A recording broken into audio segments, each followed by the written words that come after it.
नमस्कार दोस्तों, राम राम, राधे राधे, सत श्री अकाल। और क्या चल रहा है जीवन में? जैसा कि मेरा शीर्षक है, कुछ दिल से, कुछ जीवन से। तो जो मैं सोचती हूँ दिल से, वो मैं सही में अपने जीवन की कुछ घटनाओं को और जो मैं महसूस करती हूँ, मैं कविता के रूप में उसको आपको सुनाती हूँ। और मैं ये समझती हूँ कि जो कुछ मैंने अपनी ज़िंदगी में देखा है, समझा है और जो मेरे जीवन में चरितार्थ हो रहा है, वो आपको कहीं न कहीं तो छूता होगा, क्योंकि मेरे अनुभव आपके अनुभव हैं। तो आज हम चर्चा करेंगे दूल्हा और दुल्हन की।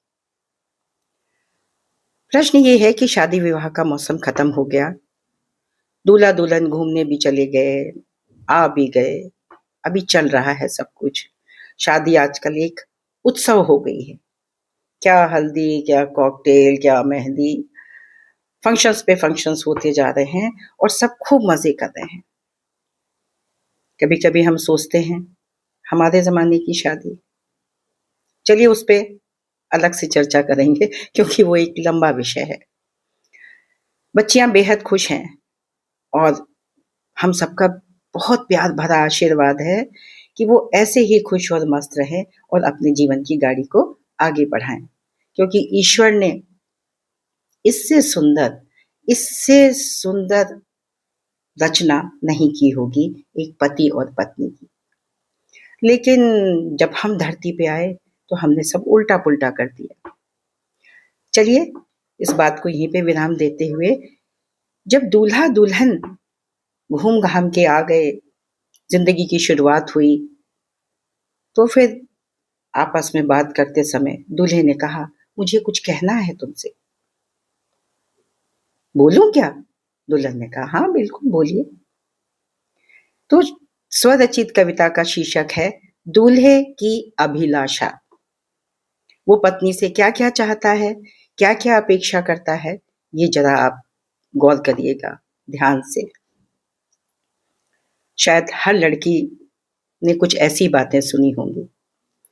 तो शीर्षक है दूल्हे की अभिलाषा।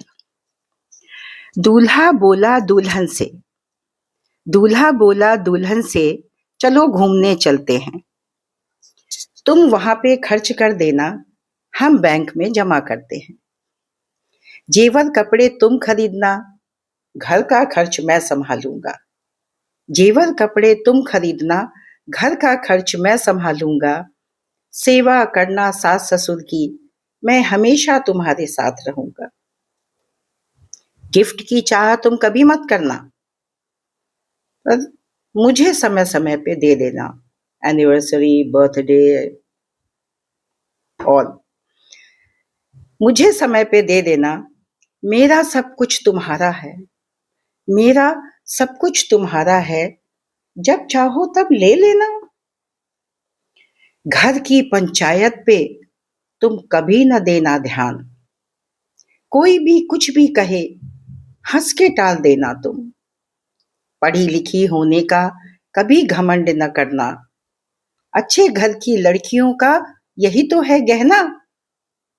घर की बात घर में ही रहे, दोस्त यारों से जरा कम ही मिलना।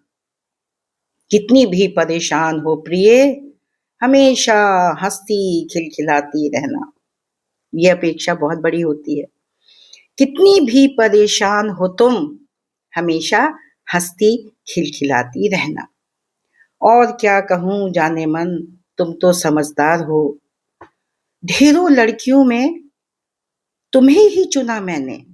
और क्या कहूँ, तुम तो समझदार हो।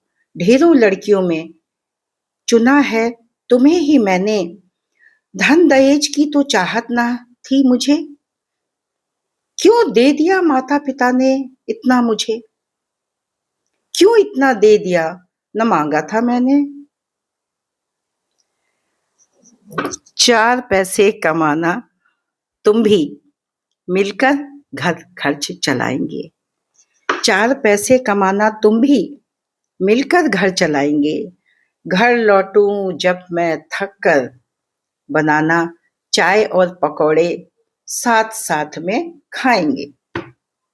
जब मैं लौटूं थक कर, बनाना तुम चाय पकौड़े मिलकर साथ साथ खाएंगे। बड़ी देर हो गई, पत्नी कुछ नहीं बोल रही थी। पति को शायद थोड़ा गिल्टी फील हुआ।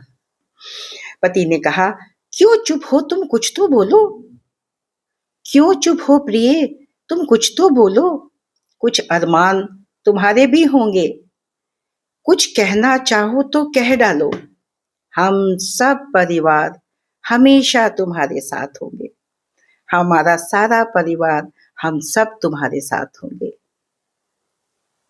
तो बहनों, अब ये है ट्विस्ट लास्ट में कि बड़ी देर से चुप थी लड़की। बड़ी देर से चुप थी लड़की, सुन रही थी धैर्य से लेक्चर। कानों से ईयर प्लग हटाया और बोली, कानों से ईयर प्लग हटाया और बोली, जानू फिर से बोलिए प्लीज, क्या कुछ कहा आपने हमसे? फिर से बोली, कानों से ईयर प्लग हटाया और बोली, जानू फिर से बोलिए प्लीज, क्या आपने कुछ कहा आपने हमसे?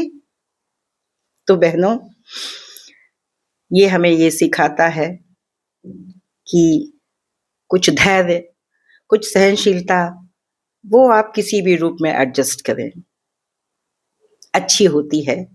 वरना फिर तो लड़ाइयों का सिलसिला चालू रहेगा।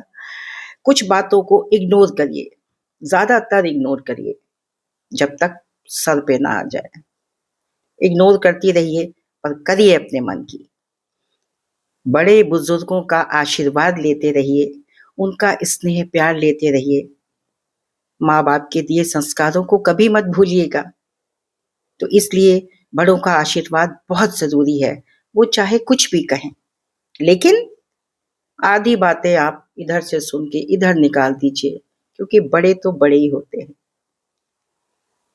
करिए अपने मन की, आत्मविश्वास जगाइए, क्योंकि जीवन की मुश्किल घड़ियों में आप ही हैं हम सबका सहारा।